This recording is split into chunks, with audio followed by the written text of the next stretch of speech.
Okay, we're live. Do you want me to give a quick intro, Angie? Feel free to start the meeting. Do you want me to do it? I call to order the first meeting of the Riverside Playground Task Force. Present are the Facilities Committee members, myself, Erin Grube and Nancy Rogoff, as well as our two community representatives, Sally Florkowitz and Chelsea Rush, and two members of the Connor Foundation, correct? Yes. Could you guys introduce yourself just so we have it for the record? I'm Erin Connor-Reif. I'm the Executive Director for Connor Foundation. And Nick Reif, Okay. Trustee for the foundation. Okay, and then the Land Studio is our presenter, right? Yes. Yep. Okay, Hi. all right. And with that, I'm going to, the time is 2:02, and I'm going to turn it over to Erin because she knows all these people and she will direct what's happening here. Excellent. Okay, here we go. Thanks, Angie. So first, thank you everyone for logging on. I appreciate taking the time to do this. So this is really an exciting opportunity. Just a little bit of history before we kick off here. End of 2020, early 21, we found out that our state senator Matt Dolan had secured $100,000 in funding in a dedicated grant for the village to repair the Riverside walkway, and then going from the old sycamore tree down to the library path. And it was one of those things where frequently the village is asked what our capital priorities are because they have opportunity to submit these things through state and federal budgets. And we threw this out there, and lo and behold, he came back with $100,000, which is a good portion of fixing that path.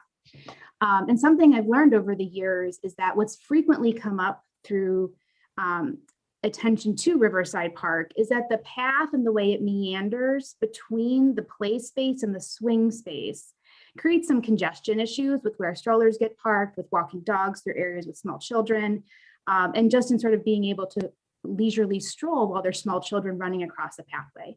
So this plan does allow the village to straighten the path. So the path will mirror the river edge, and it allows us to consolidate the play space. Coincidentally, the Connor Foundation had reached out to us just before we found out, just around the same time we had found out about the state grant, and unbeknownst to them, they didn't know about the state grant either. They had offered some support to help redesign that play space. So it was sort of like the convergence of two amazing energies to sort of give the village an opportunity to look at what this space looks like for the whole community. So personally, I'm really excited about making the path safer for pedestrians, more handicap accessible, and then some opportunities to look at the play space to do sort of similar things there. So thank you all for your energies that have brought us to this point. So today, Greg Peckham from the Land Studio is going to give us some portfolio. I'd say he's going to present some portfolios, if that's a fair way. And our goal is sort of to narrow it down to two. If we need to have a second meeting, we can do that. But the goal would be to have two place-based designers present to council at our June 28th meeting. And then council would choose one of them to go through a public input and design process. The goal would be to gather as much public input over the next couple months, probably like 2 months or so, to really have a play space that would serve the needs of the community, a wide age range of children, but sort of within the same footprint that we currently have, because we do have many demands of the community on the park, and we're not going to have a huge playground in Riverside. It's sort of the space that we have is what we have. So have I missed anything? If not, I will send it over to Greg. Okay. All right. Hi, everybody. Happy Friday. It's nice to be here. And maybe just I've had a chance to get to know Erin. I refer to her as Erin G, not to be confused with Erin R. Over the last few months, and Nick Reif is also a board member of ours at Land Studio, which is how we got connected into this work. And so maybe I'll take 2 seconds, just tell you a tiny bit about who we are as an organization, and then I'll jump into exactly what Aaron outlined. You did a great job of that. So we're a nonprofit. We're based in Cleveland. We're in the Ohio City neighborhood, but we work on projects across Cleveland, the city of specifically, but from time to time we get involved in other projects and initiatives that deal with the creation of public space and parks and green spaces, and how to sort of activate those spaces with arts and programming and all those types of things. So when Nick and Aaron approached me, I thought, that this was such an interesting location, all the things that happen around this park and this play space. It's such a kind of linchpin space in the community that we thought we'd be happy to help out at this early stage and use our experience and also our network and contacts with different types of designers, artists, landscape architects who might be a good fit for this project. So what I'm going to do now is I'll share my screen here in a second, and feel free if you guys have any questions to start with. Let me know when you all can see that. Got it? Mhm. Okay. My kids love that frog. I So glad. love it too. So let's see, let me try to get this in the presentation mode. Okay, you got a full screen-ish there now? Yeah. Okay, terrific. Yeah, this frog, I'll show you. My daughters and I came out during the winter to take a look, and I was just, I've obviously been as a Clevelander to Chagrin Falls many times, but I was looking at this space in a whole new way in preparation for this. So I absolutely adore this goofy little guy. So let me kind of walk you through what I'm going to share with you today.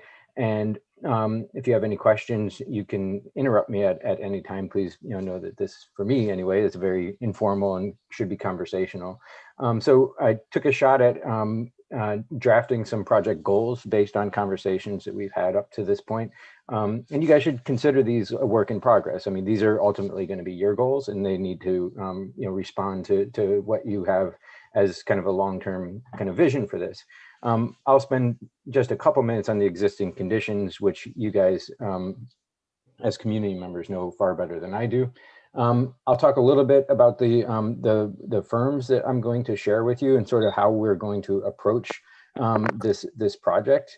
And then we'll get into sort of the fun stuff, which is looking at the portfolios and the past work and the qualifications of a handful of firms. And then I'm going to shut up and turn it over to you guys, because what we're going to try to get through today is to end up with 2, at most 3, but you'll see how it goes after you see what I share with you. People who you can, as Aaron mentioned, invite in for interviews and hear from them themselves. So that's what we're planning to do. Does that make sense? Okay, yes. Great. So I got into doing a lot more playground research, and I came across this hysterical article called 47 Dangerous Old Playgrounds That Our Great Grandparents Somehow Survived.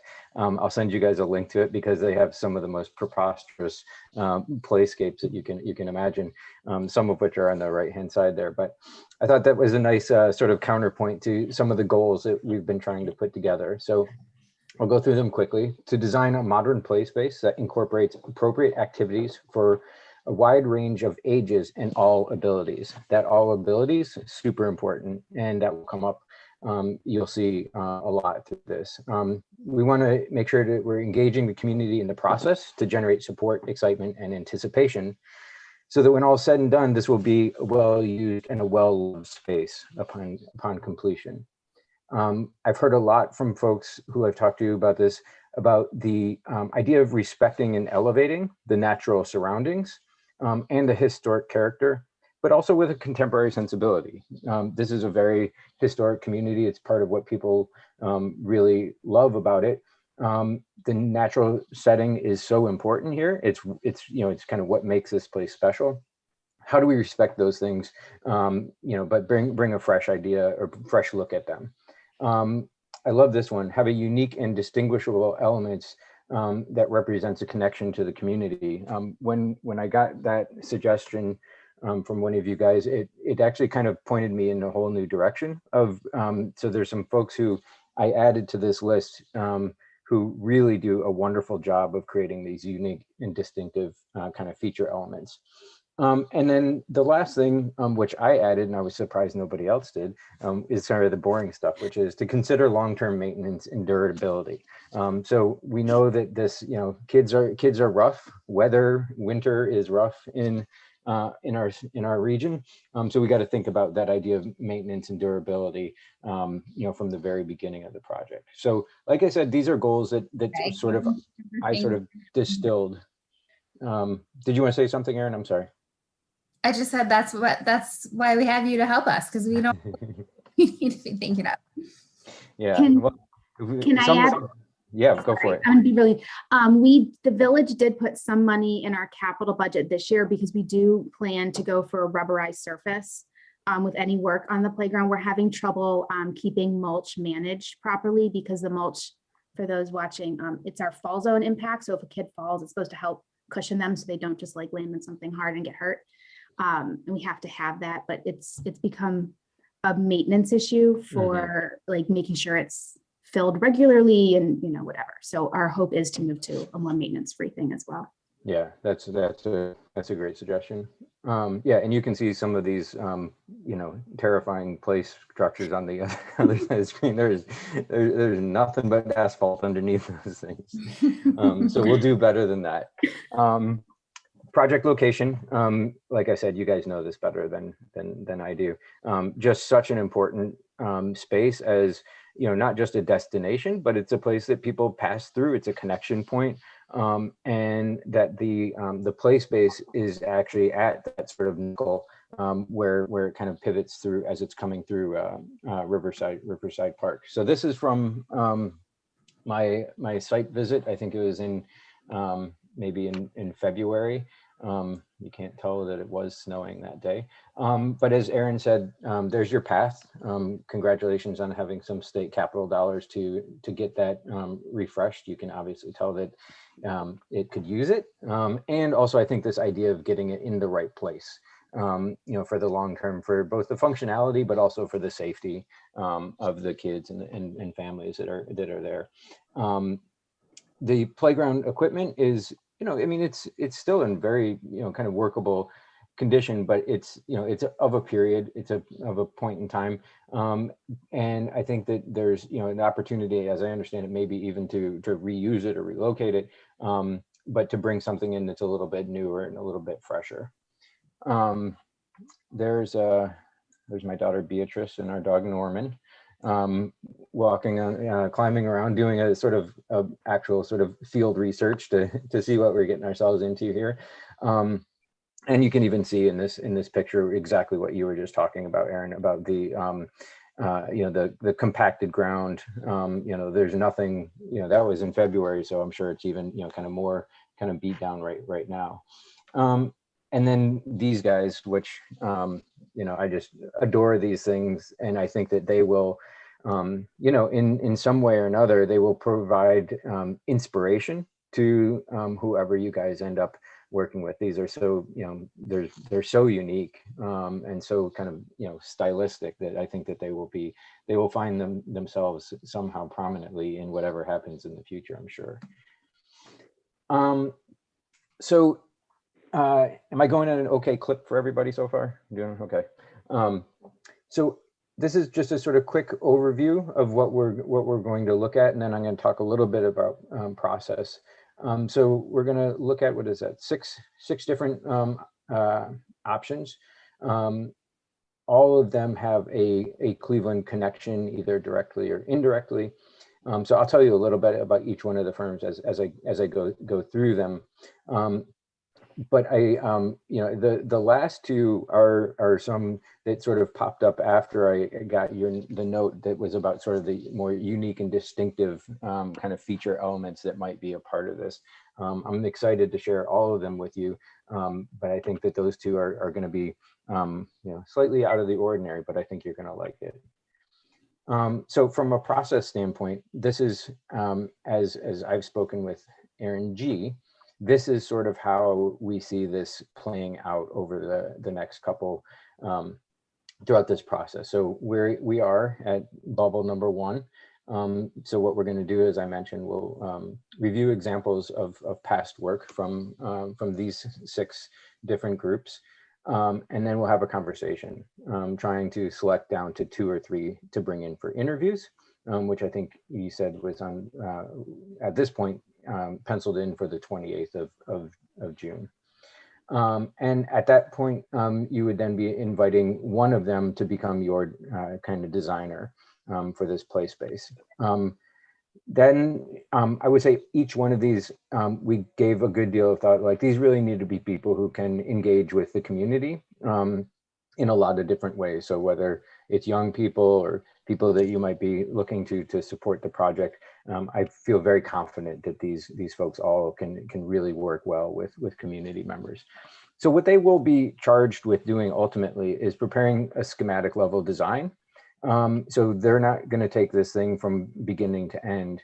My understanding is that the village has its own engineering firm that's on a retainer contract.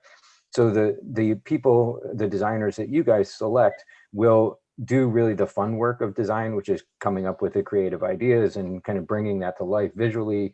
And they'll produce a set of drawings that then the village's firm kind of details those, turns them into construction drawings, and then they will put them out to bid. So that's my general understanding of how this is going to roll out. Erin, you can fine tune that if I missed anything. It's a slightly unique situation, but as you're all aware, we have water in Chagrin Falls and we get lots of rain. And in order to best manage the drainage and the tie-ins with the play space and the path and everything else that we have going on, it felt important to make sure that CT would then also need to manage the construction. Since this will overlap with our path construction, it felt important that we bring CT also into the process. So that's why it's sort of this hybrid, if you will. Yeah, and just to sort of build on that, I will say that of these groups, many of them, when I said, this is sort of a quote design only project, were really excited because they love to do that part. And the technical drawings and engineering, that should be left up, to some engineers, and you guys have some good ones that you're already working with. So that was actually a very appealing aspect of this to several of the groups that I spoke with. So, all right. Any questions? I can only see a handful of people on here, so I just want to stop and make sure that I take a break and don't make you consume all this from a fire hose. Is everybody, we feeling like we're going at a good clip and everything's making sense so far? Yep. All right. Then here we go. This is Daru Landscape Architecture. There's small Cleveland-based office, female-owned. They've been in business for probably maybe 12, 15 years now.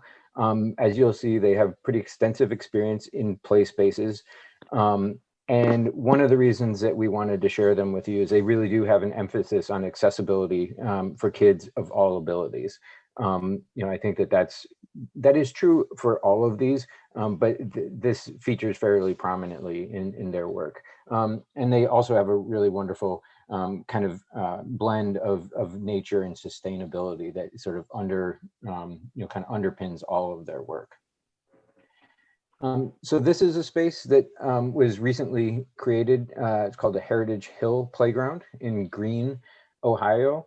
From a size standpoint, in the bottom, it sort of looks maybe larger than your space, but I think it's actually just a little bit more spread out. And you see that they have one of the things that I think is going to be important here is, you have a lot of different age groups that are going to want to use this. And I think that they do a very nice job of, kind of mixing age groups where appropriate and also keeping them, giving them each enough space where appropriate. as a parent, I always like to think about, is this person also thinking about my experience? I think that one of the things you see here, you see some shelter in the bottom left image. So places for families to have a place to sit out of the sun, those types of things. This is a really interesting project. This is Empowerment Park. It's at the Cleveland Site Center. This gets to the point of how do these spaces do kind of double duty, both as a place to obviously play, but how does play help you kind of develop skills that you need as you get older? So they have things that were designed into this space, like ramps and stairs that are designed for people with sight impairment to be able to practice going up and down and changing elevations, very sort of kind of tactile type of experiences. They have things like a tricycle loop that goes around this playground. They have an outdoor classroom and a loop path. So a lot of, sort of features, but this one, I think this emphasis on making it accessible and also making it sort of experiential for people who have sight impediments. Obviously, the space for Chagrin Falls is not going to be completely designed around, those types of issues, but I want you to understand that they bring that sensibility to their work. Another project, this is in the planning phases right now, is Horus Man Inclusive Playground, which is in the city of Lakewood. And this, the reason that I wanted to share this one first is on the top left is, very hands-on engagement with the users, right? We do not want adults, making a ton of decisions about how kids play. Kids should really understand and, they can help shape these places.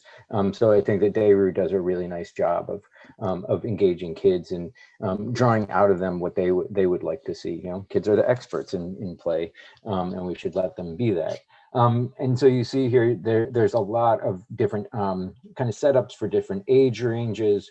There's things that are more passive spaces. They have places that are intended to be very active, and then they even have things that are quiet spaces. There's a little kind of rock thing that you can sit in, and it's in the center of the screen there. So they're really thinking about the different ways that kids use spaces.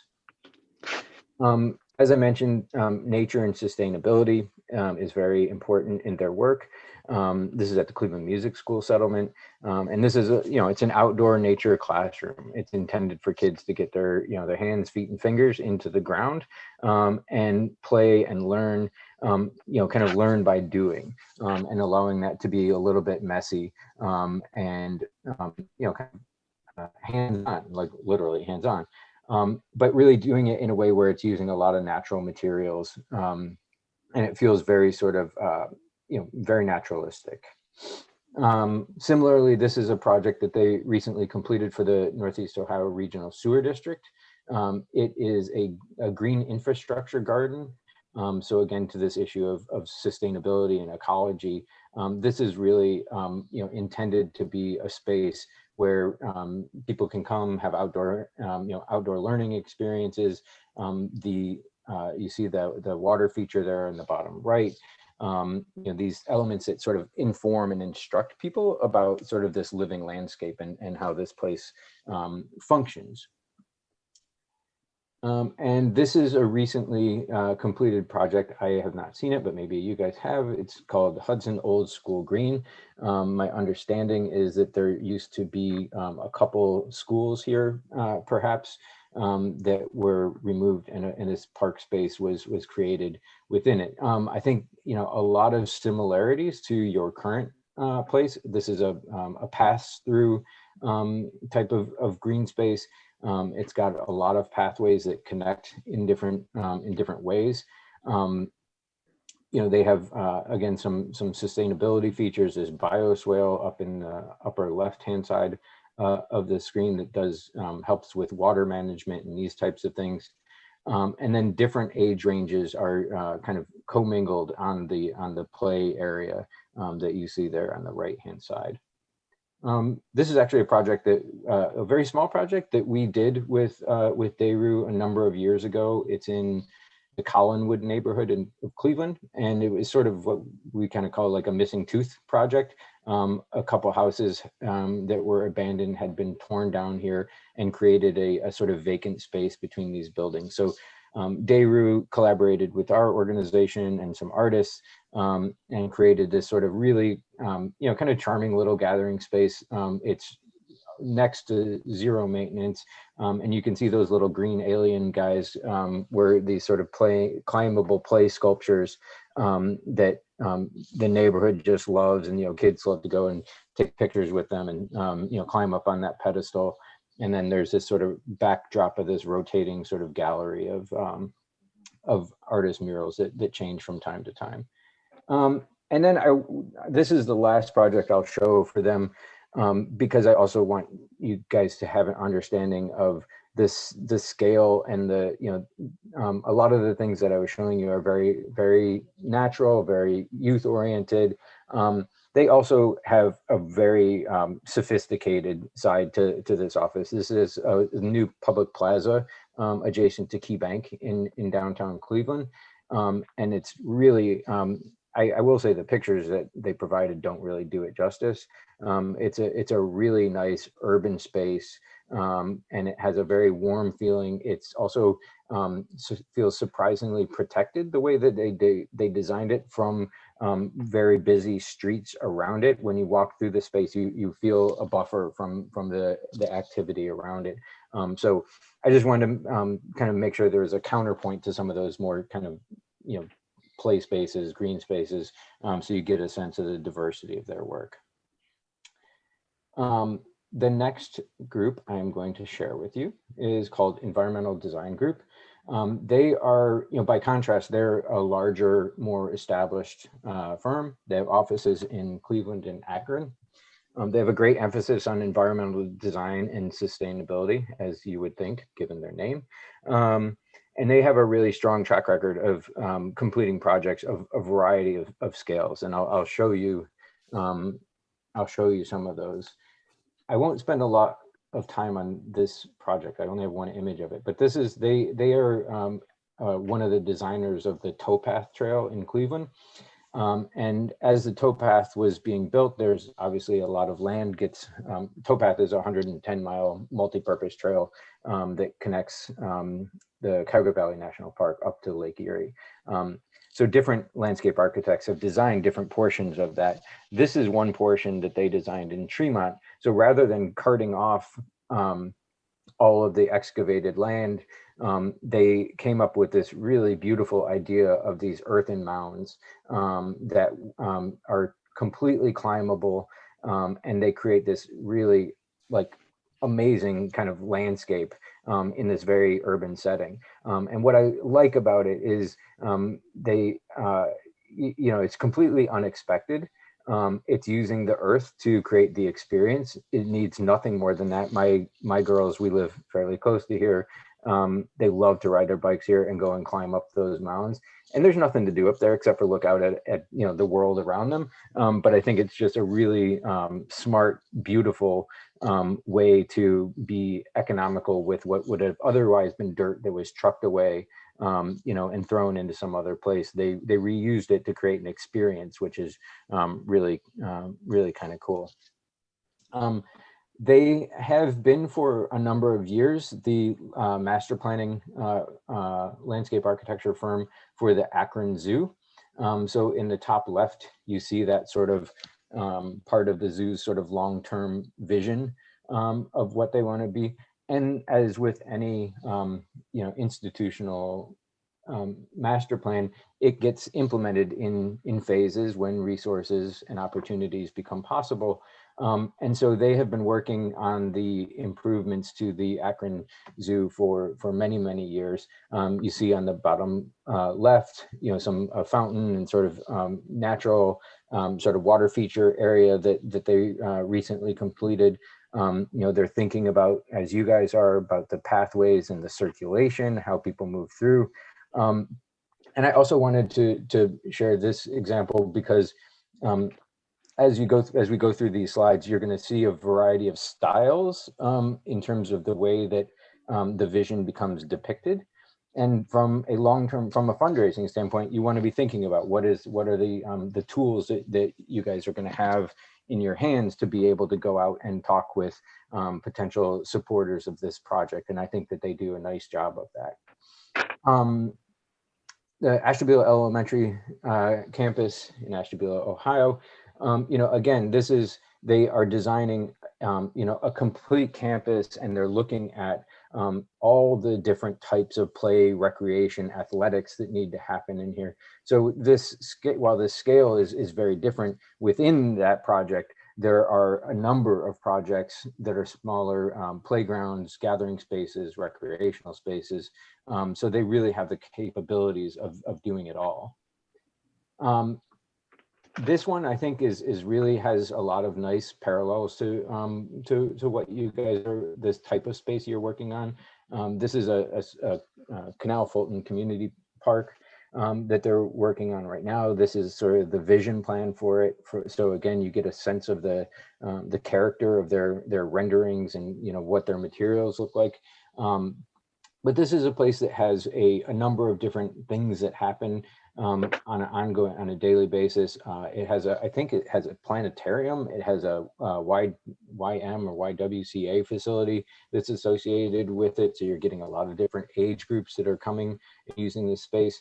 And then as you see in that sort of upper left area, they have designed into this a series of different types and scales of play spaces that are used. And I think the boardwalk pier that goes out into the lagoon there is a really nice feature. Obviously, that's not something that sort of we're contemplating with the Chagrin project, but I really think about what is the holistic experience that these people are trying to create for all the different users.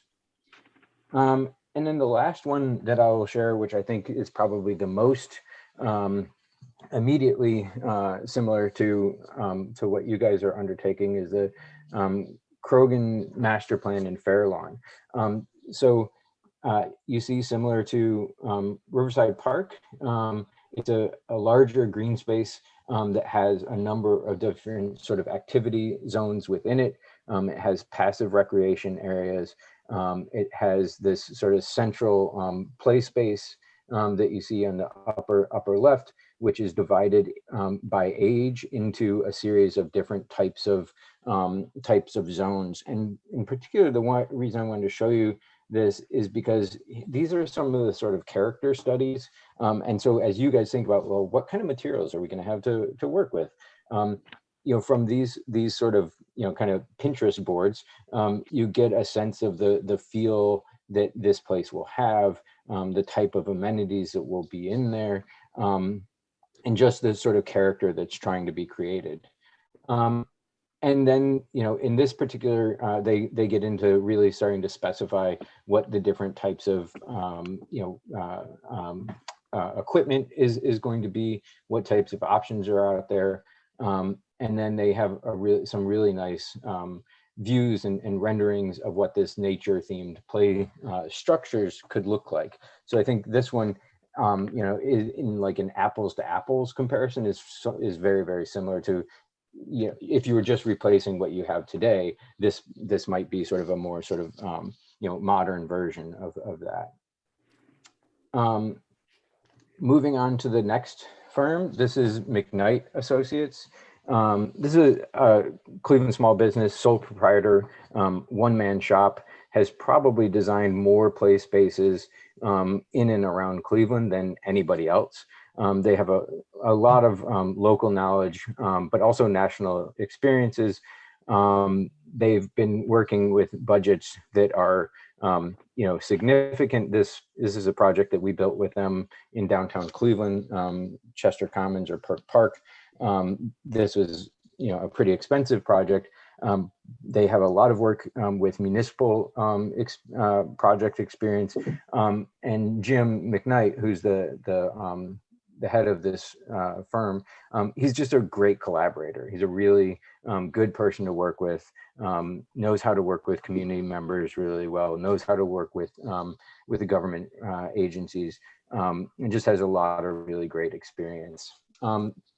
This is Zone Recreation Center in Cleveland. This is a project that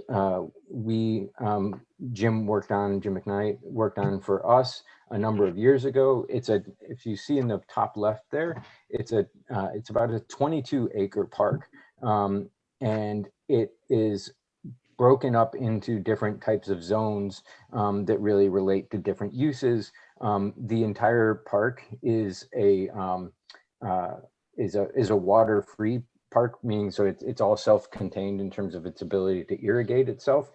So there's a lot of sustainable design features. So in the center of the screen where you see the little kid on the bridge, there are a series of water bioretention basins that manages all the stormwater for this entire 22 acres all in one site. It's got really wonderful splash pads that are just a magnet in the summer, climbing sculptures that are really wonderful sort of attractions all year round.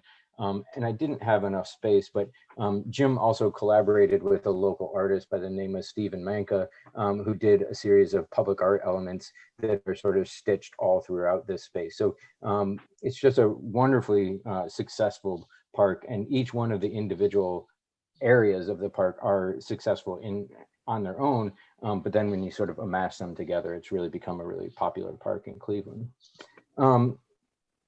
Some folks probably familiar with this, Horseshoe Lake Park in Shaker Heights.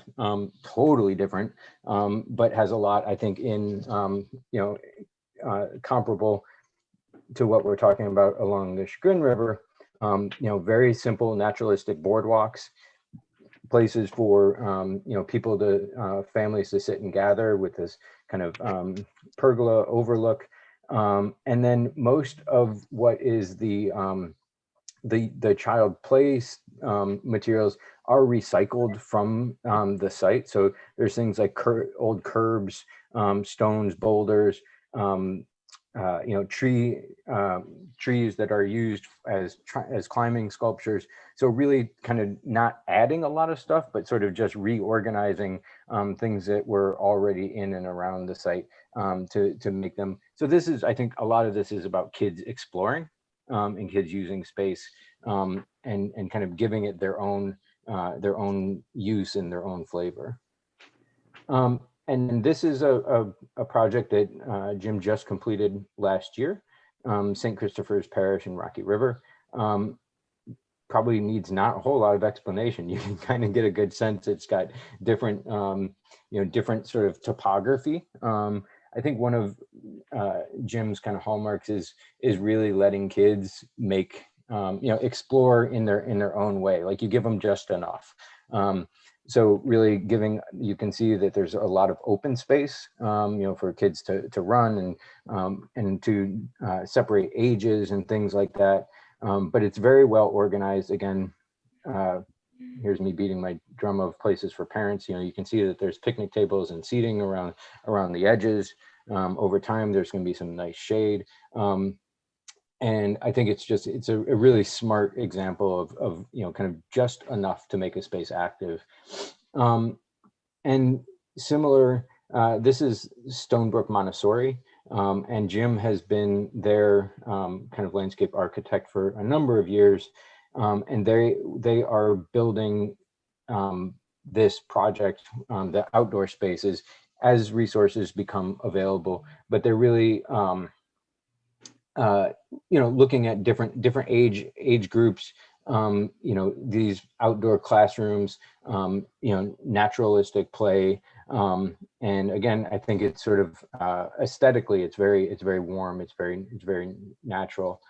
And then this is the last project that I'll show you from the Mcknight office, but this was also, I think, just completed last year in Mayfield Village. And this is sort of like playground in writ large in the various words. It's got all the bells and whistles. I think this was done in collaboration with a playground manufacturer. So this was really about sort of getting the right pieces that address the variety of age ranges.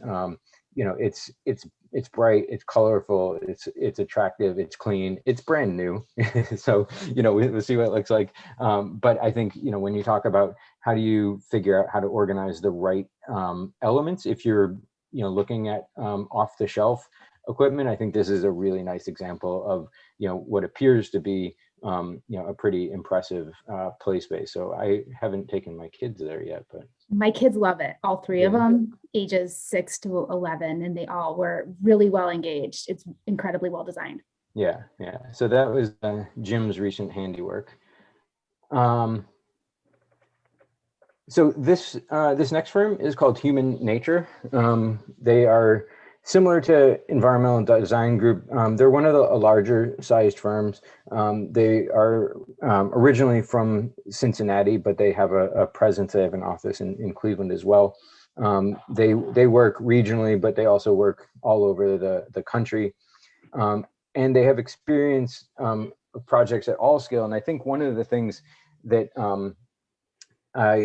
I think is interesting about these, I'm going to show you a couple projects that are fairly large in their overall scope, but within them, there's a lot of really interesting people-scaled places that maybe are more in line with what we're going to be looking at in Chagrin.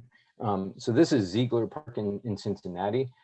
This is a fairly recently completed project, as I understand it.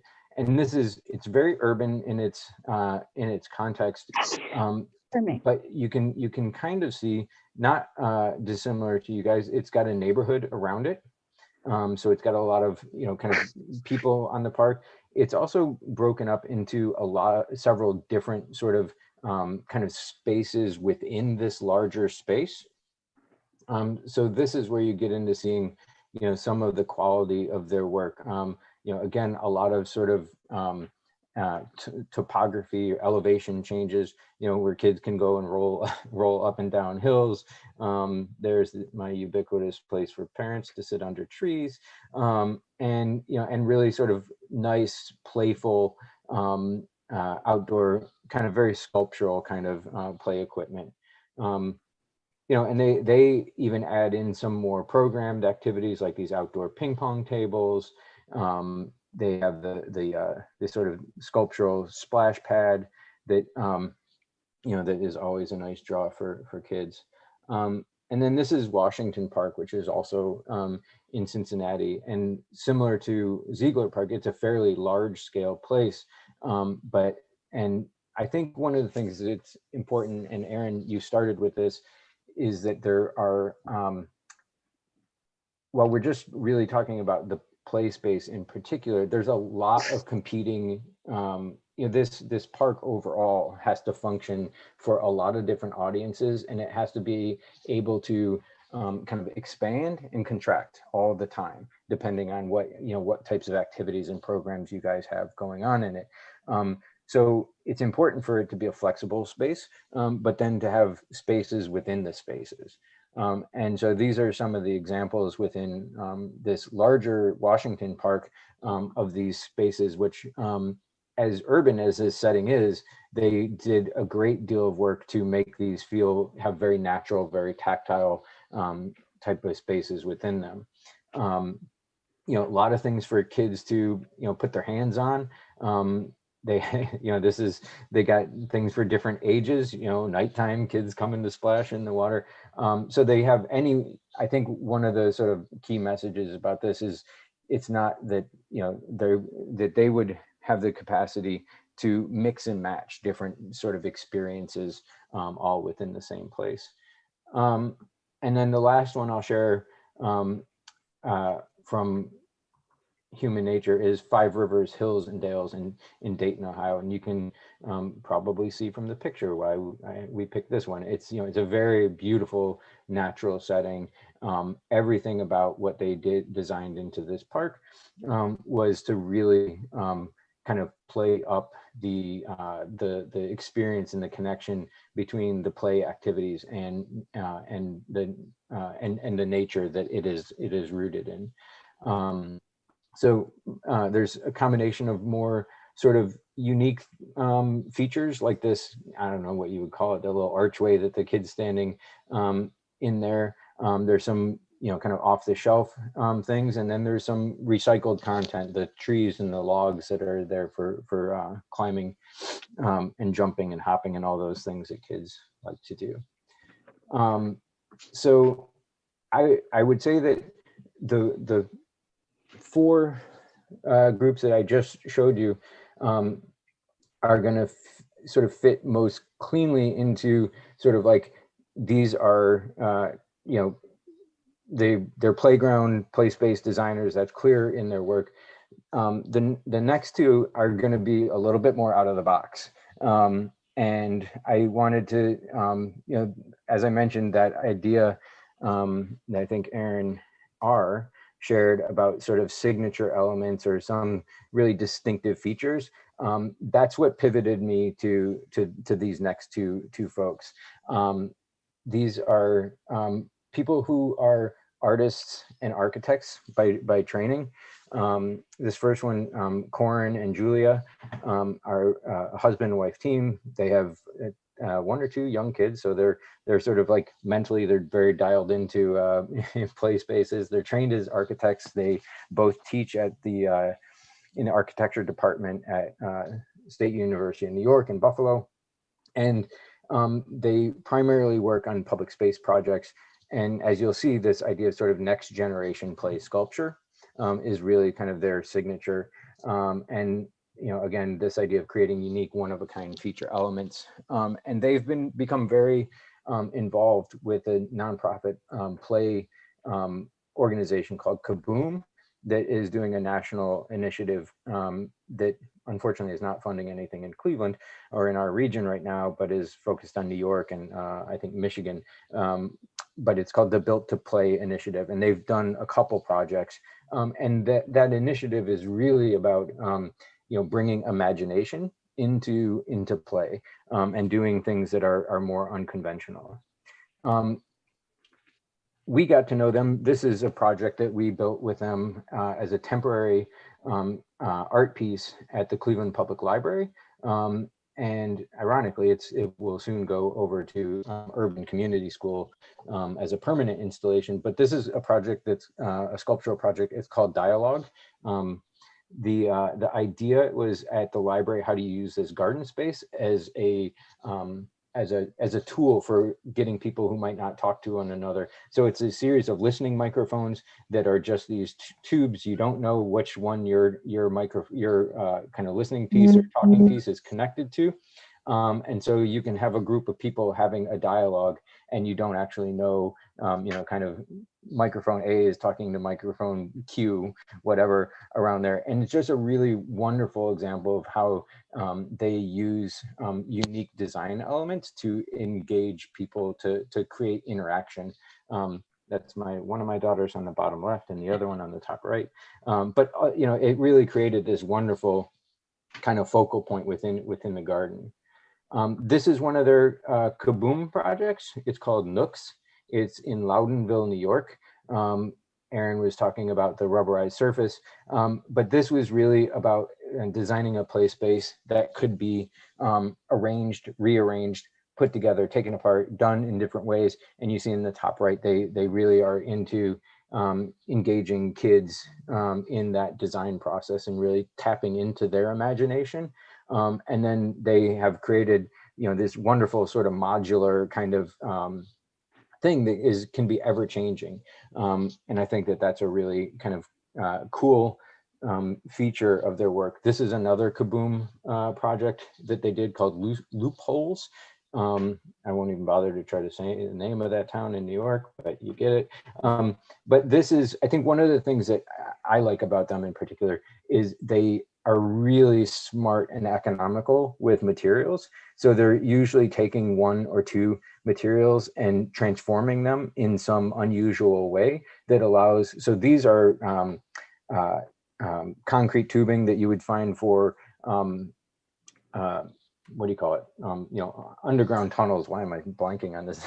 But you get the point. These are the big concrete tunnels that you would find under any street reconstruction project, and they've sort of deconstructed them. They've painted them in these sort of engaging colors. They've arranged them in a way that allows kids to, whether of varying sizes, heights, etc., ages, ability, to kind of create their own kind of experience in this place. So it's one element done in like 15 different ways that allows kids to, you can play in there quietly, you can climb on them, you can step from one to the other. It's just really, I think, an interesting approach. This is not necessarily a play space, but it's a gathering space. It's in a garden up in Quebec, and the idea with this one is, the color is what draws you in, but it's really an environmental project, which is to say that as you're under there, as the environmental conditions around you change, the wind, the weather, the light, that's what brings this piece to life, is the way that the environment around it. So that it's always going to look different based on the amount of sun, the time of the day, the amount of wind, and the idea that you can create an ever-changing experience with something as simple as basically strings and color and chairs. I wanted to also, this is a little bit of a curveball to throw in here, but because the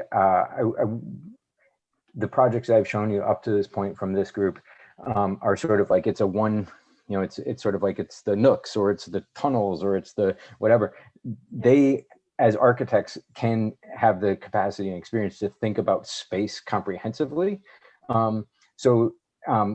And I think one of the things that they do is they combine things in interesting ways. So this happens to be a cafe, a coffee shop in Buffalo that they recently completed, and they took a lot of this old, wonderful old furniture that's very all from different kind of aesthetic periods, very traditional to very modernist, combined them in interesting ways, put them together, used nothing more than color and light to be able to sort of kind of create this entire space. So again, the reason I'm showing you this is not because of anything other than they can really think cohesively about an environment as a whole, and how the different pieces of it fit together. This is another project that they recently completed called Full Circle up in Buffalo. Needs not really much explanation. It was taking a vacant lot, designing this swing set that could accommodate, I think it's 6, maybe 8 or so different swings of people swinging at the same time together. So you create this sort of kind of really fun communal experience that can happen, in this space. This is a really interesting play sculpture. It was designed as part of a pavilion for an architectural exhibition, and after they wanted it to have a life, after it was part of this kind of very serious architectural pavilion, and it has ended up as a play sculpture in Seoul, South Korea. Part of the reason I wanted to show you this one is the set of drawings on the upper left-hand corner. In the end, your engineering team is going to be left with something, and they're going to have to figure out, well, what am I supposed to do? What am I supposed to do with this? These guys, as being trained as architects, have a lot of really wonderful technical abilities. So the ability to hand off a set of plans from these guys as artists and as place-based designers to your engineers, I think that's going to be an easy handoff with these folks.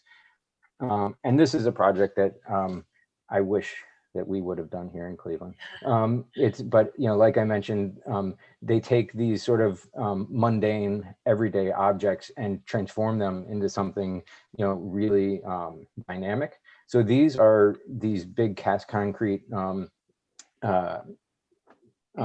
break wall pieces that are used, out in lakes and along break walls to stop to mitigate the flow of waves. So they set them down in these really wonderful. They made them into a sculptural experience, painted them in these really fun colors, put them on a play surface, and that's your project. And the images of this are really phenomenal. The kids love them. It's all about climbing and jumping and moving between places. I just thought it was a really great example again of one design element used in a very, very sort of innovative and creative way. I think that's kind of a hallmark of their work. And then I'm going to be able to take a drink of water here in a second. This is the last person I wanted to share with you. His name is Mark Riegelman. He is he's a native of Cleveland. He is a graduate from the Cleveland Institute of Art with a background in both sculpture and industrial design. His works are range from temporary to permanent projects, and he deals with both the design of public art projects, but as well as public space projects. He is he's a really creative guy, a super fun guy to work with, is excellent at working with engagement of all ranges, whether it's talking with potential donors, whether it's talking with young kids. He's just got a really great way of connecting with people. And his projects, as you'll see, they really are a wide range, but they really kind of draw people in and sort of create landmarks. And one of the things that I really admire about his work is everything, and I hope that you'll see this, is very accessible in what it is, but he does unbelievable deep research. So he really ties his projects. When he presents, you learn so much about where his ideas have come from. So it's really his project, while they look quite contemporary, they're really, really deeply rooted in history and research. This is a temporary sculpture project that we did with Mark, again at the Eastman Reading Garden at the Cleveland Public Library downtown. It is called the Reading Nest, and it was entirely constructed out of shipping pallets, and created this wonderful sort of gathering space within the garden. It was painted with this beautiful gold paint, and the idea was this was sort of like based in some mythological history about knowledge and about nests and things like this, and it became this really wonderful kind of, it was almost sort of like had a magnetic appeal to it. It would pull people in off the street. They would say, I gotta go in there and see what that thing is. And then people would do different activities inside of it. And it really just became a signature piece for the library for the time it was there.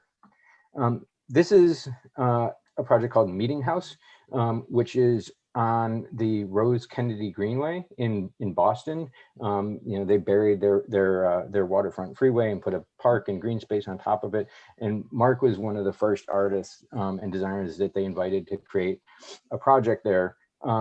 And this is really based in, you can tell, sort of architecturally rooted in the sort of, kind of traditional architecture and design, New England style architecture. And this object became something that people and kids could walk around. You could climb on it.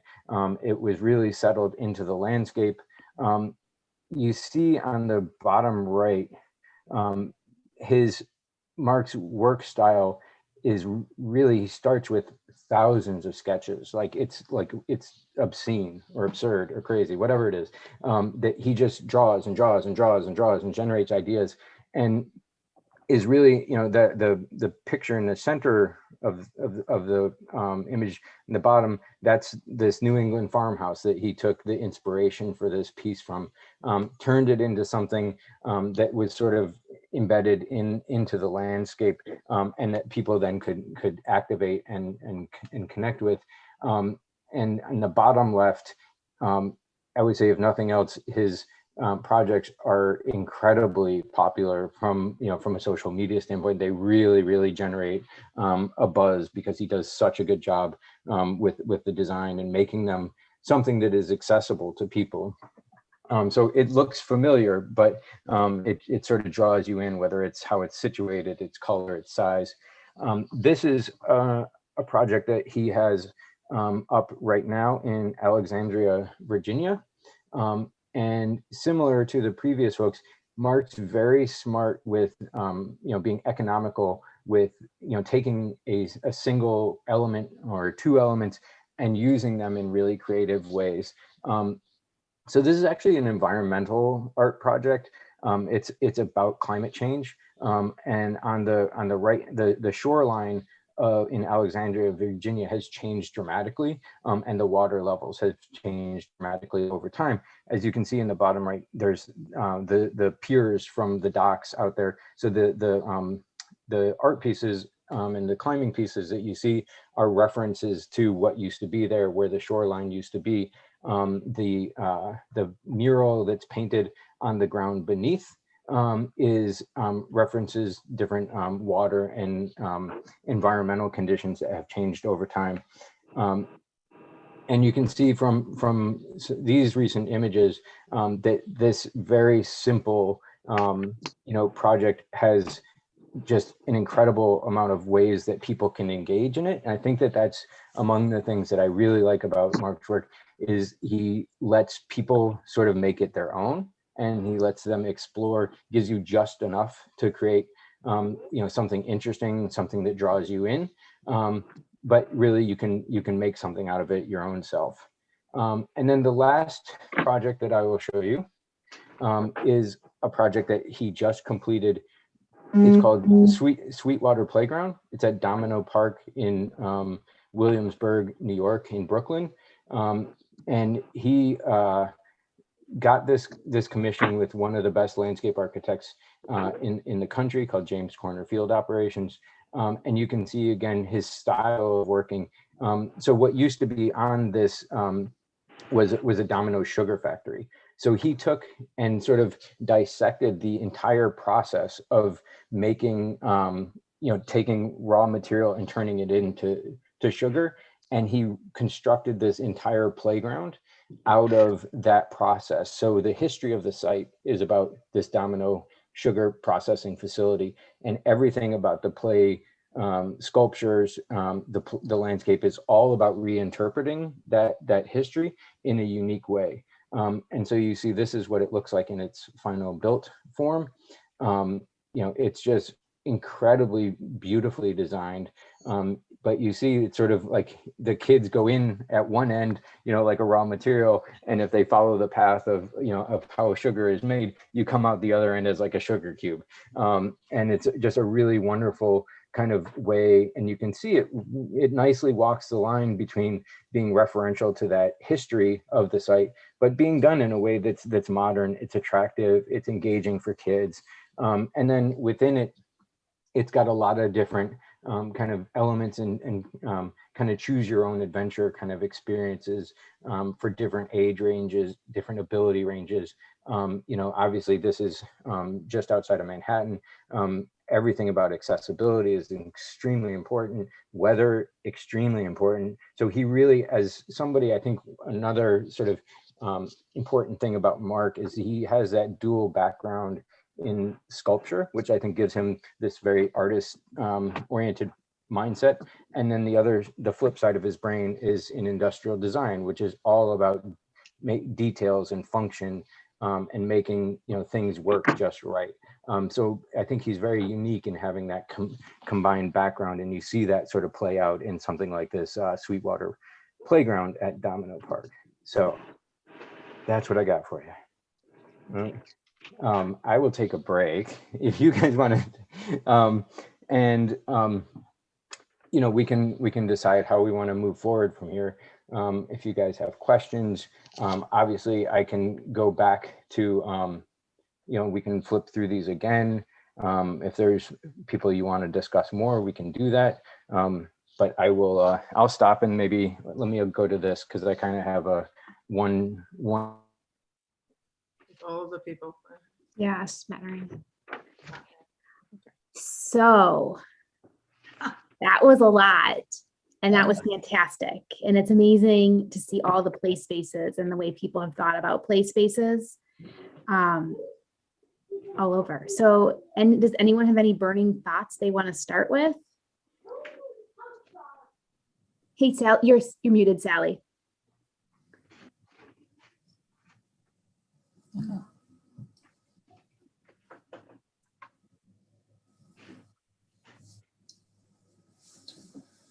We'll give Sally a second.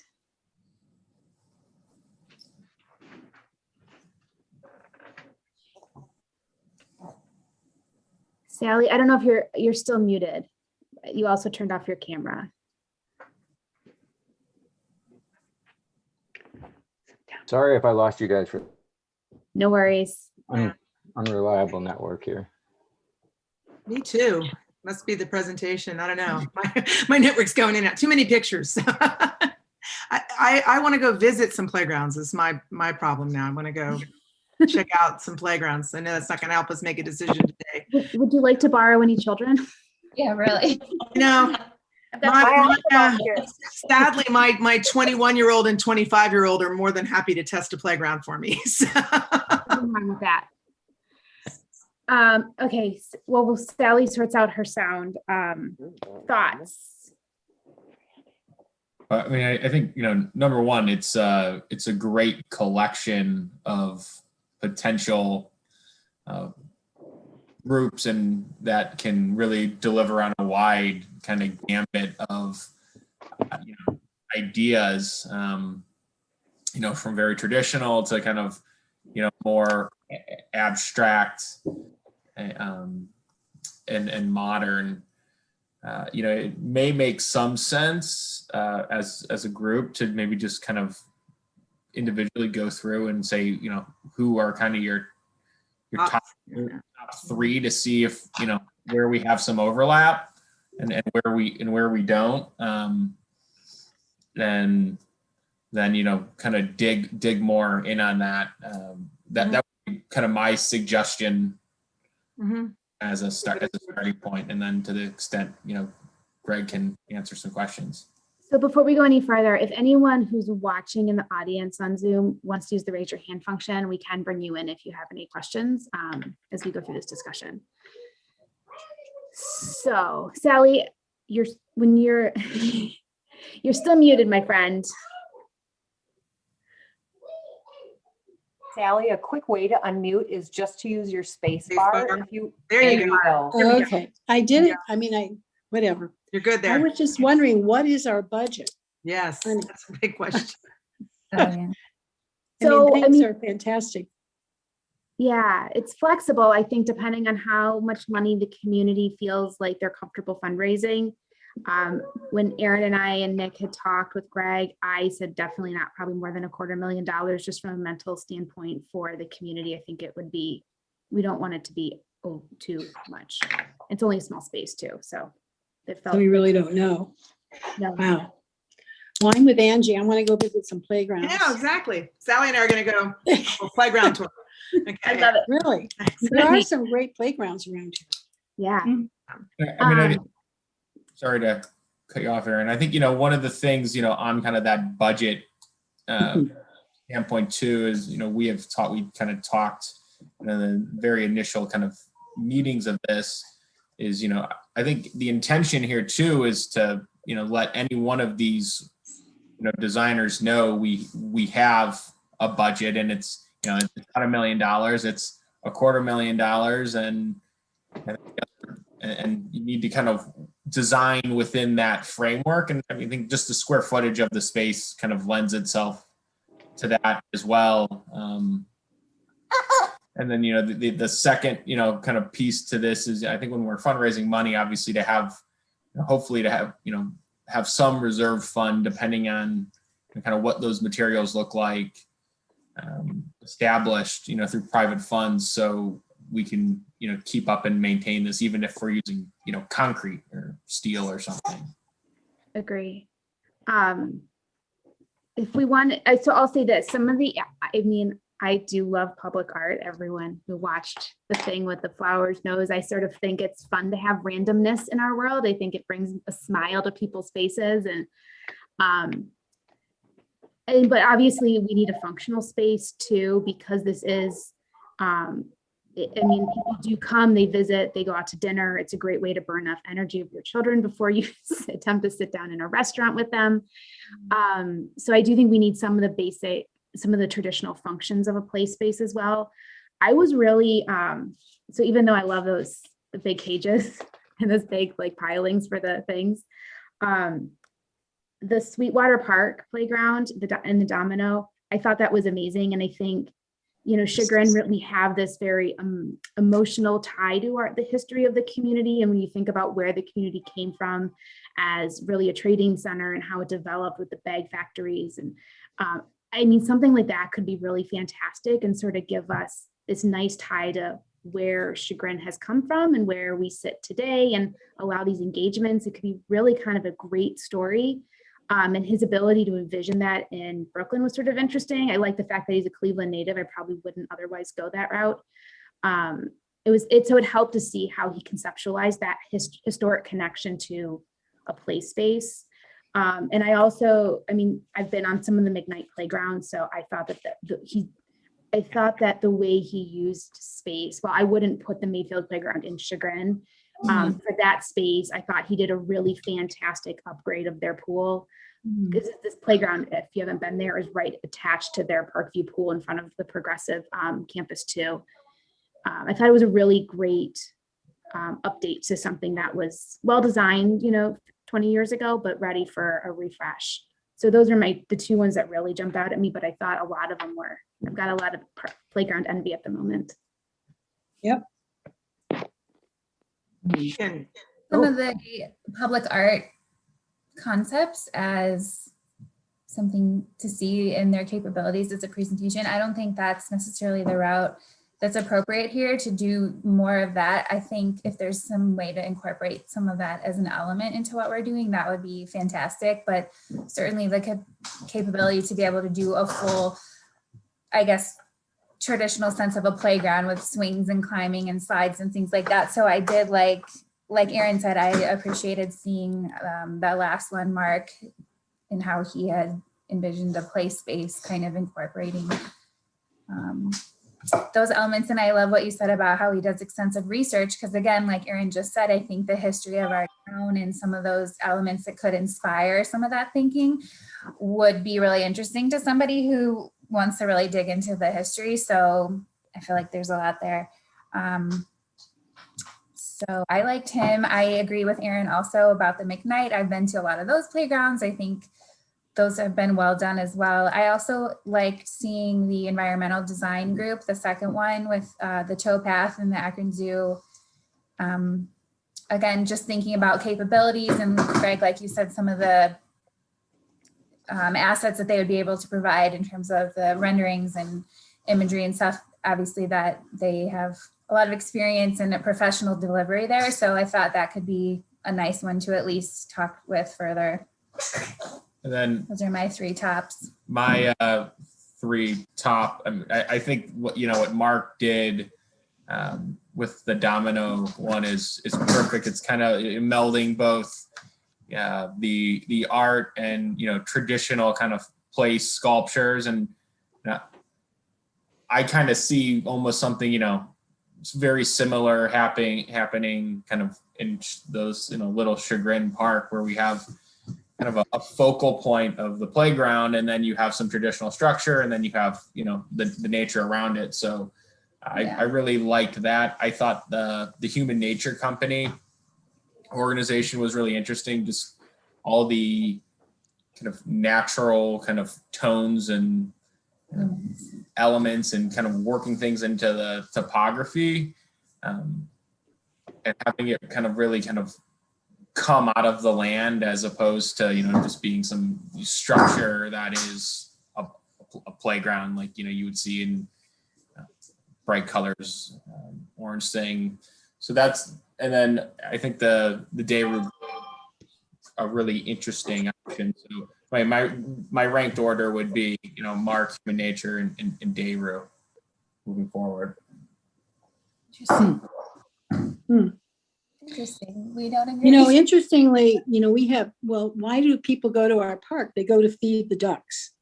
Yeah. And I think that's something that we should really, I'm sure a designer would think about. And another thing, I like that reading nest. We are connected to the library. True. The library is right there.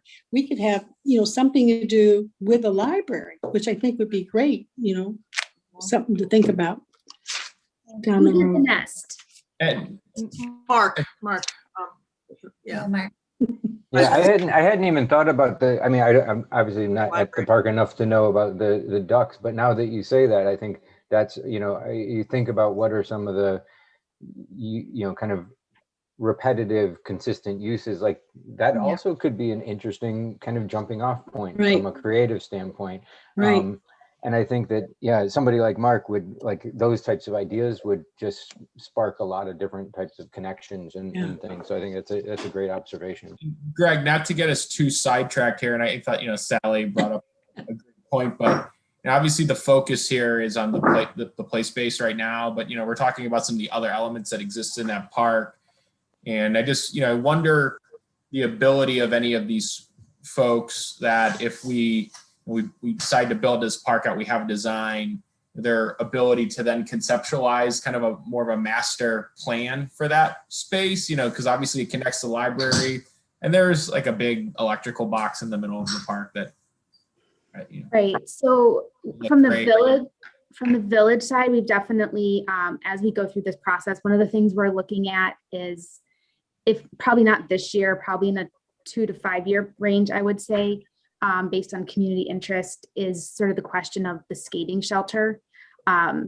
Originally, it was built as a warming house when we had a skating pond there, but Right. we had to take the walls off because of shenanigans.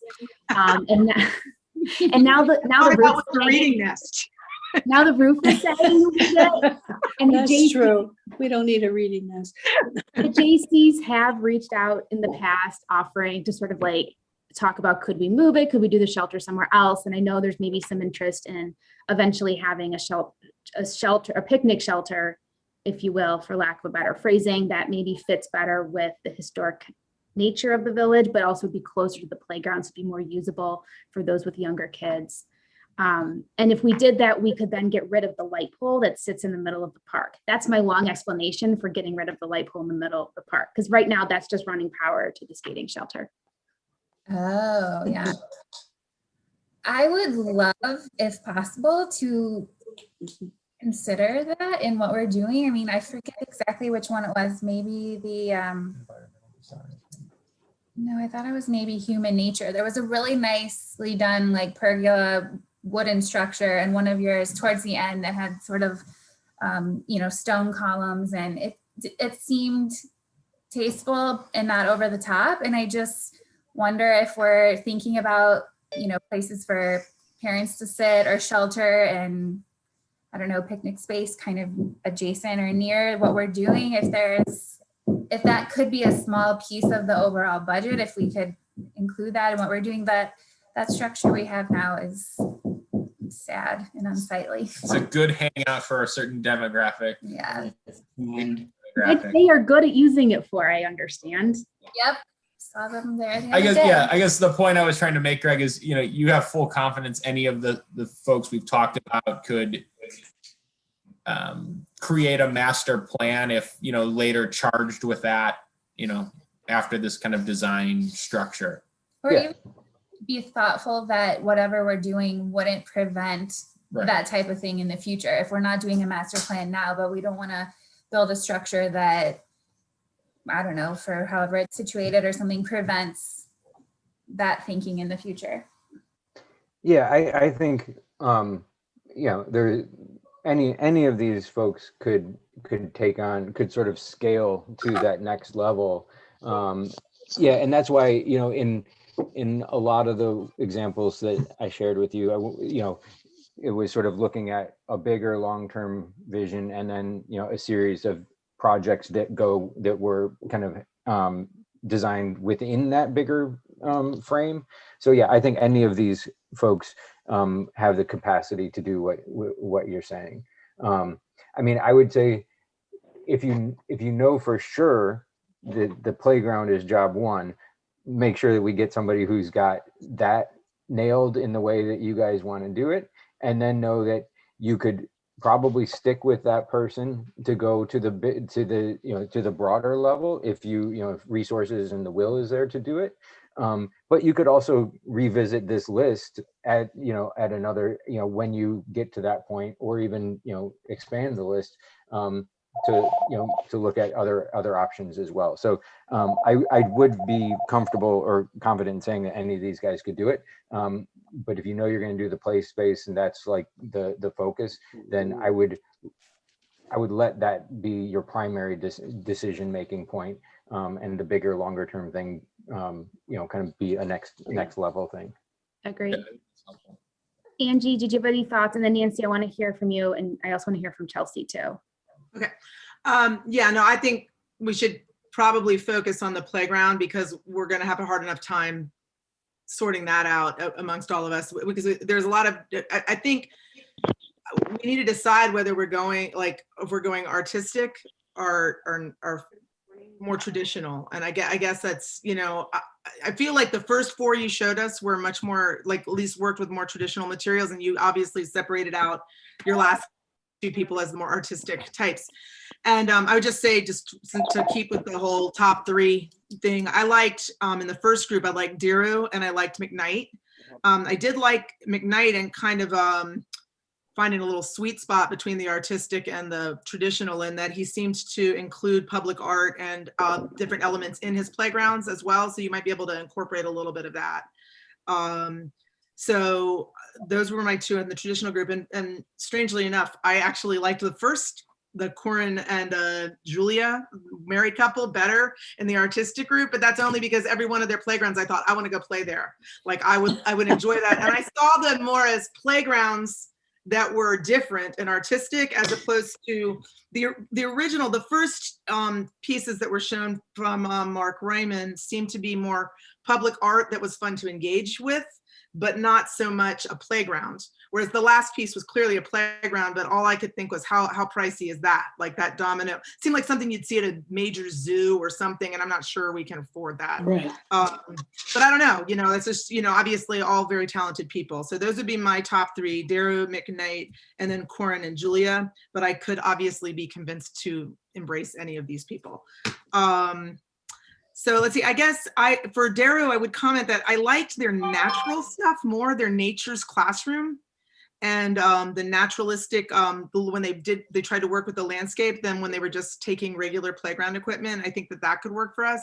And I do like the idea of us doing something unique or individual in our playground, because it is a small little playground and we are a tourist destination, despite the fact that, people try not to necessarily say that.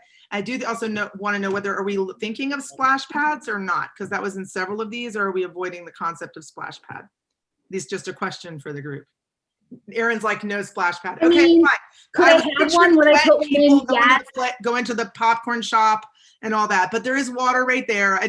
Several of these parks had fountains and splash pads, and is that something we're looking for or not? So. I mean, in 1951, the village did think about a splash pad right there, but I think that, I don't know that ship is currently sailing in our river, if I'm going to be honest. That's fine. No, I mean, my daughter is the only vote for that. And like I said, she's 21. I really don't want to see her on the splash pad. That's all good. So. Kids would probably love it, but it seems like. I was picturing wet people going into our restaurants, and I'm not sure that would be great. I can see the store owners complaining about us. I was hearing the merchant in this year. What? Yeah, so let's just go with a regular playground and leave the splash pads. That's good. See, look, we made a decision. No splash pads. We're good. That's good. Progress. I would have had to bring you back to the last bullet on the goals slide, which is long-term maintenance and durability. I was wondering about that. I'm not usually the guy to be the dream crusher, but I'm gonna. No. Perfect. That's good. See, we need decision-making ability. That's a good thing. So that's okay. So that's where I am with this. And I also did like that Daru did that art park, which I thought was wonderful, with the green robots that people could pose with. Which, I liked those, and I liked the art on the wall. I liked both of those. That's what I think I liked with Daru and Mcknight, was they both seemed to have some interesting and artistic elements in the traditional playground. And then both of the artsy ones, I enjoyed both of their works. It would be more daring for us to do that. I don't quite know how that works, but I think that it would be a good fit for Chagrin to do something unique. Yes. So, okay. I agree. Yeah. Spill your guts. Tell us your thoughts. Did you say Chelsea? I'm sorry, cut out. So I was going to make Nancy talk because I know she's Nancy, got okay. a hard stop here in a few minutes. You want me to talk? I do. So, yeah, I did like the Mcknight presentation very much. In fact, I put a big star next to it, so I remember that. I think that the scale seemed more in at least the thought process of what we're looking at scale wise. Some of the projects are really beautiful, but they're gigantic, and it was at least hard for me to kind of scale them down in my mind to consider something that would fit in in our space. So I did like him, and I also like the Corwin. Was it? Yeah. The fifth one I liked, because I like those, the sewer pipes and different things. I did too. I just think that kind of concept is interesting, and also something that can be scaled down. And there's probably other things, maybe building type things other than sewer pipes that people could use. But it's just the idea of doing something like that I thought was very clever. And that's what I was trying to look for, were the ideas behind what was presented, because, our space is unique. It's probably smaller than some of those, but it's the idea that these different artists would be putting to our space. What kind of thought process would they be applying to the space that we have? So I guess I like those two the best. I did like the Domino Sugar project. I mean, that's really interesting. Again, I guess we have to narrow it down to two people, or two companies, so it makes it hard. What's the other? Because I also like the first one. Yeah. I thought that was interesting, and they were all really interesting, extremely interesting, in fact. So, but I guess if I had to pick two, those would be my favorites. Well, Chelsea? I think the good thing, I'm hearing a lot of consistency here. True. Yeah. Chelsea, where's your head at? All right. So I promise I didn't look over my shoulder at Angie's list, but I agree with Angie 100%. I liked the three that she liked as well. I liked, first of all, I'm a huge Mcknight fan. I actually took my kids to Horseshoe Lake over the weekend, not knowing that was a Jim Mcknight playground, and took tons of pictures thinking we needed to include some of the elements. So I was really happy to hear that was one of his, because I was very, very impressed with what Horseshoe Lake did. And I think that, and for anybody who is interested in looking a little bit harder at Jim Mcknight, I think that's a great place to visit, because as Nancy was saying about the pipes, he did some of that at Horseshoe Lake. They have these really interesting rock structures and cement pipes and things that my kids had the best time playing in, and they were the most simple of things. So I also like Giroux for their, as Angie said, their naturalistic approach. And I also like the Corinne and Julia husband-wife team. I thought what they did was really innovative, and I thought it wasn't too extreme. I think that they are a couple that seem to be able to pare it down and not do something so over the top that it makes us stand out for the wrong reasons. We don't want it to be strange and unusual, unusable, but we want it to be just different enough that it illustrates what Chagrin has to offer. I think they could take a nice spin on what we're trying to do. So those are my three also. So it seems pretty easy that everyone seems to be in favor of Mcknight. Definitely. And then Giroux seems to be really up there, correct, as well. And then I think the question is, do we do 2 or 3 presentations to council? I mean, I had gone in mentally thinking 2, but do we do those 2 and then do one of the more artistic avant-garde type proposals, or do we want to just go with the 2 Cleveland based? I like the idea of having at least one of the more of the creative folks present and kind of hear their vision. If you look at kind of the tallies, they have, you know, eight of the votes, you know, out of them. So you know, they would be in the top three. They'd be in the top two, really. Corin and Julia. Well, Corin and Mark. I mean, I think it's even if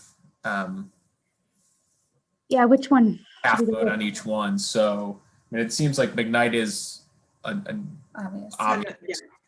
Well, and Mcknight, I mean, I don't want to necessarily leave this meeting thinking that the first four are not creative, because they are, I think, also Yeah, they are. creative. Yeah. Yes, and so I mean, I know we're saying like it's a more artsy feel or something that it's approaching it from a different angle, but I do think that that Mcknight also seems to show a lot of that, as well as Daru, you know, some creativity and some unusual use of materials. So okay. Greg, do you know at all? I know you're not a playground expert in all of Northeast Ohio's parks, but do you know by chance who designed the Penitentiary Glen space? They did that in-house. I've actually spoken to they have a landscape architect on staff who did it. Okay. Yeah, there was one of these kind of reminded me of that. Yeah, there was a park, Holbrook Hollow. Has anybody been there? Yeah. Yeah. Mhm. So they have that really nice natural, like kind of interesting natural play space. And I called up their city hall. I was like, who did your play space? And they said, oh, we did it in house. I was like, ah. Yeah, but I think Chelsea said I forget the name of the group now because I didn't write that element down, but some incorporated the natural elements really well. Oh, Daru. Daru. Yeah. They had the outdoor classroom. Yeah. So if we're looking at just between the two, is 3 presentations to council too many? I don't think so, only just because we'll have narrowed it down to half, from Right. 6 to 3. Right. You know, progress. And the more public input, the better, right? Right. So- I feel that, Right. that's true. We should have more. It's a quick process that we're going through to get this done in the construction seasons as they match up and with the path. So I feel like more public is better if we can. I mean, I you know, if we, you know, had to re-vote for, you know, the two art folks to put through, I think my preference is probably still Mark. Just I really like the idea of the heavy research and, you know, the incessant sketching, because I think, you know, somebody that goes through that kind of iterative process, you know, knowing they're going to have some limitations and could really come up with something interesting and individualized for us, Right. as opposed to just, you know, finding an element that fits in the space. And I think that, you know, the husband and wife team, they have some awesome stuff, obviously. I like the husband and wife team examples you showed because they're very simple. Like, you know, the what is the concrete tunnel things? I forget. Nobody's really said the name for that, but like, it just seemed very simple and not overdone. Whereas some of Mark's work was more like a sculpture or art. But I like the idea of being able to talk to these people because those are examples of past work that they did for different reasons. And if we were to, you know, lay out our desires and challenge them, maybe what they say they will do or approach it will be more in line with what we're thinking for our space. I like Mark's work too, so I don't know. I'd just like to ask a question. Greg, are all their fees about the same? Their basic fees? All these designers? Yeah, I mean, I think we have a design budget that the Connor Foundation is going to help to sort of kind of use that as a tool to kind of jumpstart this process. So it's to be honest, it's not really going to be much of a negotiation. We're going to say this is the budget that we have to work with. It has to cover your design fees. Okay, I just wondered. Yeah, and I've sort of vetted that with a handful of them to say, you know, this is the range that we would be talking. Is that of interest to you? And so I think we're in a good place to get the deliverable, you know, the work product that we need with the budget that we have. Okay, good. Greg, can I ask a question too? course. I was just, oh, sorry. Oh, So I just want, big- Nancy's got to get off in a couple minutes. So I just wanted to Okay. get people's opinions on this third designer. So go ahead, Chelsea, though. Ask your question real quick. Oh, I was just gonna ask quickly, do you have any insight into like, and have you, I don't know how to say this without sounding like I don't want to sound like I'm being judgmental of any of these designers, but do you think that there is any anything we should be worried about in terms of working with like a Mcknight who's a one-man team versus these larger groups in terms of timing? You know, I'm sure that he is a very accomplished professional, but I'm just curious if you've experienced any, and I'm not just talking about him, but any of the smaller groups. Do you think that there's any sort of issues we might encounter as far as timing? I think that's a good question. I don't think that you would face any issues.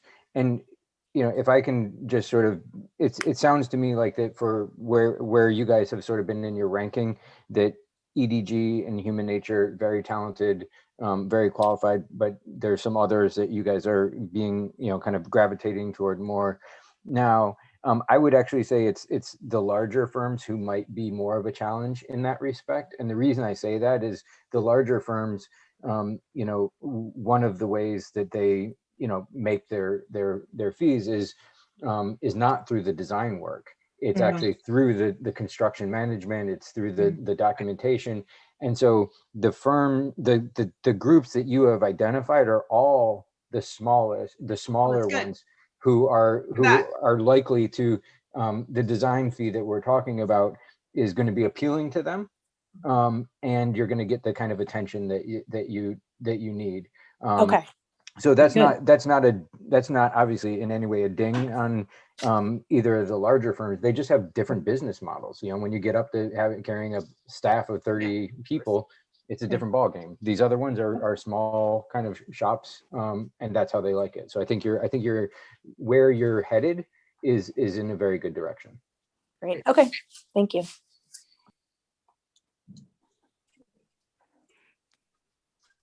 Are you, Erin? What's the matter? Yeah, sorry. It takes my computer forever to unmute. It does this to me in council meetings. Oh, okay. I get mad at it. We got to watch your little frustration dance. So that was it. Okay. Nancy, What's going on with Erin over there? do you for the artistic vision ones, do you like the couple or do you like Mark? If you had to choose. If I had to choose between the two, Yeah. I probably Corwin. Is it Corwin? Corin and Ryan and Julia. Julia. Okay. We're on a first name basis with them. We are. I'm not pronouncing it. I didn't go for the last names. I know, right? Angie, you would go with Corin and Julia. They're my preferred of the artists. Chelsea, who would you go with, Corin and Julia or Mark? Corin and Julia. Sally, would you go with Corin and Julia or Mark?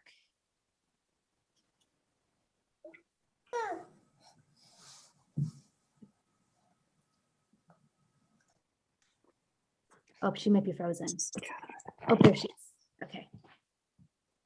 Are you talking to Sally? Yeah, Sally, I was curious if you liked the cup. My iPad's going dead and I had to change. Oh no, it's a I phone. understand. I sympathize. Oh, okay. Well, I would probably go with Mark, Okay. but that's like 4-2. I know we're very evenly split on this. Well, it's 4-2 though, pending Sally's vote. I think we're. Oh, you're making Sally's the deciding vote. Oh no, 4-2. It's just still going to be 4-3 if she goes with Mark. So. I like Mark. Yeah, So- but you. So is this group comfortable? Sally got back on. Sally, you're muted. Muted though. Hit your space bar or hit the mute button. Okay, you're right. Yeah, my iPad went dead. I like Mark also. So, Okay. yeah, I do. He's great. He has good ideas.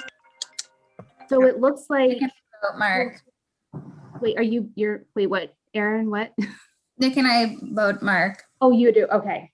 I voted I Mark. thought you were voting Corin and Julia. Oh, they both voted Mark. So yeah. So So then it's, right. Mark seems to come away with the more tallies. Are we all okay if we ask Mark? Riegelman, Daru, and Mcknight Associates for Mhm. council on the 28th of June. Sounds good. You guys are That's so good. amazing. I feel like we had a really fun conversation about like Playgrounds. what we can do. And I still want to go to South Korea for that one playground. So that's I mean, let's a big trip. go. Oh, well. Is it in the budget? I don't know. Yeah, right. Do we Exactly. want to think about creating sort of a scorecard for the next three when we get to the bigger meeting, and for this group to maybe throw out some, I don't know, aspects or elements or things that, you know, are really important, but things we So- want to make sure other people are looking at? I think. We actually, oh, sorry. Oh, I would say in our experience, that's a helpful tool. We will use it more as to take the temperature of, and I don't know if for public purposes that has to be like if you've made a scorecard, if you have to go with the score. Right. That's kind of a question for you guys, but I think having something that says these are the sort of things that we're using as the kind of our guideposts is helpful. The other thing I was going to say is, well, first of all, I think you guys came away from this with a really great list. I think these are all really, you don't have a bad option in this. I mean, my goal was not to give you any bad options, but I think you Exactly. picked. Oh, I have one in here. No, I didn't sneak. Figure it out. I did not. I didn't sneak a stinker in the group. They you. would all be great. But I guess, knowing the level of dialogue that you guys have had, which I think has been really, really excellent, this is a question, are these folks going to come present to council? They're just going to present their past work. And then are you guys going to then be the decision-making group? Is this committee make the recommendation, or is that I don't know how many? I think this committee is recommending to council any one of these three designers, that we'd be comfortable with any of them. And then council sort of has to commit who they're going to put on that contract to work with. So it's a new group of 7 people. Right. Well, But not completely. three of us are the same. So there'll be 3 of us the same and 4 new people that will be the decision makers among the 3 designers that we present to them. Got it. I think a scorecard, if you have do you have some document that you use that we could get? Yeah, we I can. look at? I'll talk to some folks on our staff, and we can send you some a couple kind of examples, and you can then I'll send them to you, Aaron, and you guys can then tailor them to what you think is the right questions for this. But at least it will give you a frame of reference. Yeah. And we'll invite this group into that meeting as well, just for some of that input and conversation, if that works. And I'm excited. This is going to be really neat. And there's I appreciate all the ideas that you brought, Greg. I mean, I wish I could go back to school and become a playground designer. This clearly would have been Me my too. calling had I understood at 20 what I could do. Aaron, you still can. Come on. I know, but I these kids who follow me Never around. say never. Never say never. Okay. All right. So it's going to be really interesting to see what we get. And I've heard so many positive and excited comments from parents and grandparents today of kids of all ages, especially this pre-teenish era where people are like, oh my gosh, my kid can't play on the playground. And they're really excited that we might see something, by this time next year, even that would bring in more age groups. So thank you to the Connor Foundation for making our dreaming possible. Yeah. We're excited to have you dream with us. And thank you to the Land Studio for sort of introducing us to all these fantastic people that exist in the world. And I don't know, Yeah. we live in a really lucky little place. I'm grateful. Well, you guys did a good job. You get a gold star for today. Just give me really quickly the details, because I will reach out to each one of these folks and I will tell them that they are being invited to participate in this process. And it's going to be on Monday, June 28th, and we will give them X number of minutes for presentation and X for question and answer. Why don't you and I connect offline about that? That's fine. Okay, terrific. Cool. Do you want to Okay. adjourn the meeting or should Oh we? yeah, thank you guys. I just want to keep saying thank you and smiling at everybody because this is just so exciting. It is exciting. And Thank you. if we don't want to do that, we can adjourn at 3:45 p.m. Have a good weekend, everybody. Thank you Good guys. night.